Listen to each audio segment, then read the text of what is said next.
أعوذ بالله السميع العليم من الشيطان الرجيم. Nous pouvons résumer en français, et d'ailleurs ça va être beaucoup plus clair que le hadith du prophète par l'intermédiaire d'une vision véridique à Abu Hamid al-Ghazali rahimahullah. En réponse à cette question de ce savant cherchant à savoir Sha'nullah, ma huwa sha'nu rabbika al-yawm. Cette question qui a été posée à Abu Hamid al-Ghazali rahimahullah, et que sa réponse est venue par l'intermédiaire d'une vision du prophète sallallahu alayhi wa sallam qui lui a dit: si donc ton élève, ton étudiant te poserait demain la question, dis-lui ceci: lillahi umur yubdiha wa la yabtadiha, yani fi sha'ni Allah kullu yawm umur yubdiha wa la yabtadiha. Bon, en français, cela veut dire l'activité divine dans chaque instant de notre présent, de notre temps, consiste à faire exister, à faire apparaître, à faire réaliser des choses par l'intermédiaire, par lui-même tout d'abord, ou par l'intermédiaire de ses anges, ou par l'intermédiaire des djinns et des hommes, par la raison et l'intelligence qu'il a mis en eux et qu'il devrait donc exploiter pour donc réaliser des créations, des choses utiles et des commodités utiles pour la vie dans ce bas monde. Mais tout ceci n'apparaît pas au moment d'un ordre divin qui le crée à l'instant même, mais c'est-à-dire qu'il ne vient pas du néant et qui passe directement à l'existence par un ordre divin, mais ce qui a été donc écrit dans le Kitab al-Mubin, c'est-à-dire tout ce qui a été réel dans sa réalité principielle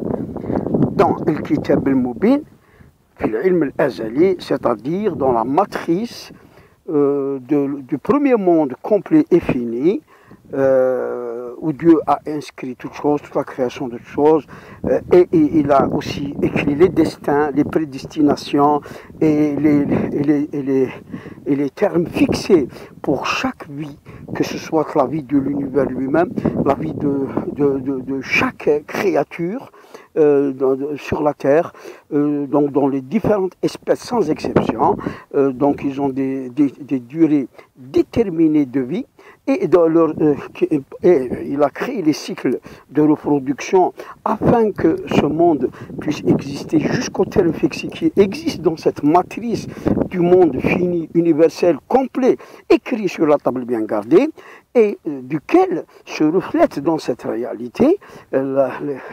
l'existence par donc ces périodes, ces époques, etc.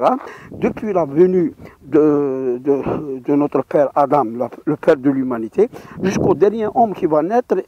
et partir. Et il en est ainsi aussi pour le monde des djinns, qui aussi est concerné dans cette vie. Il reste un seul point seulement, c'est que la raison, d'abord la fitra qui comporte la foi, deuxièmement la raison par laquelle l'aql qu'il a donné à l'être humain afin qu'il soit le successeur de Dieu sur la terre, et l'intelligence qu'il lui a donnée. Donc cet humanisme ou cette humanité, l'insania qui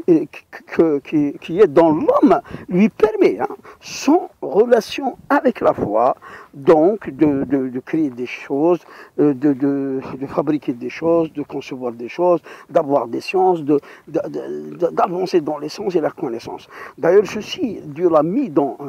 tout être humain sans exception, sans parler de la foi, parce que avec le temps, les sciences vont parvenir, d'ailleurs, comme ça a été le cas de Einstein et autres, à parvenir à croire en lui par l'intermédiaire des sciences. C'est-à-dire c'est les sciences qui vont découvrir Dieu et non pas, c'est-à-dire par le moyen de la religion. Et par contre, ceux qui ont cette insania, qui se compose donc de tous les sens, d'émotions dans le cœur, et surtout de la raison et de l'intelligence, et donc toutes ces qualités humaines, et qui ont en plus donc revivifié leur foi, et ont donc été croyants, pratiquants dans la véritable voie de Dieu qui est l'islam. Là, ces gens-là vont recevoir en plus de sciences qu'on peut acquérir par l'apprentissage, la connaissance, les études, la recherche, etc. Il va leur donner justement les sciences transcendantales parce que c'est par leur foi qu'ils vont acquérir d'autres connaissances et sciences que l'homme ne peut avoir, ne peut acquérir ou ne peut connaître par les sciences expérimentales.